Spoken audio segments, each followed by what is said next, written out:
കോൺട്രാക്ടർമാരൊക്കെ വിളിച്ചുകൂട്ടി അതിന്റെ പ്രവൃത്തികൾ നടത്തി. വ്യവസായ മന്ത്രി വന്ന് വ്യവസായം ചെറിയ ചെറിയ വ്യവസായികളടക്കം വിളിച്ചുകൂട്ടി അവർക്ക് കുറെ ഓഫർ കൊടുക്കുന്നു. ഓരോ വിഭാഗത്തിലും ഈ രൂപത്തിലൊക്കെ പ്രവർത്തിച്ചു. പക്ഷേ നിലമ്പൂർ ഒന്ന് തീരുമാനിച്ചുറപ്പിച്ചു, ഇനി ഒരിക്കലും നിലമ്പൂരിന്റെ മണ്ണ് ഇടതുപക്ഷത്തിന് വിട്ടുകൊടുക്കുന്ന പ്രശ്നമില്ല എന്ന്.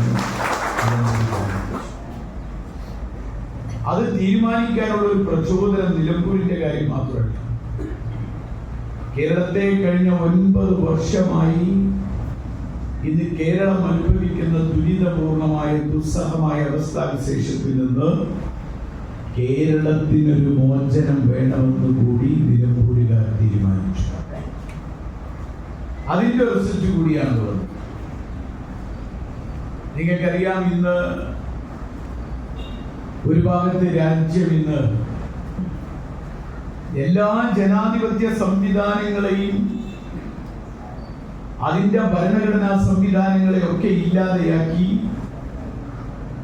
ഇലക്ഷൻ കമ്മീഷനെ കേവലം ഒരു ഇവന്റ് മാനേജ്മെന്റ് കമ്പനിയാക്കി മാറ്റി BJP തേരോട്ടം നടത്തുക.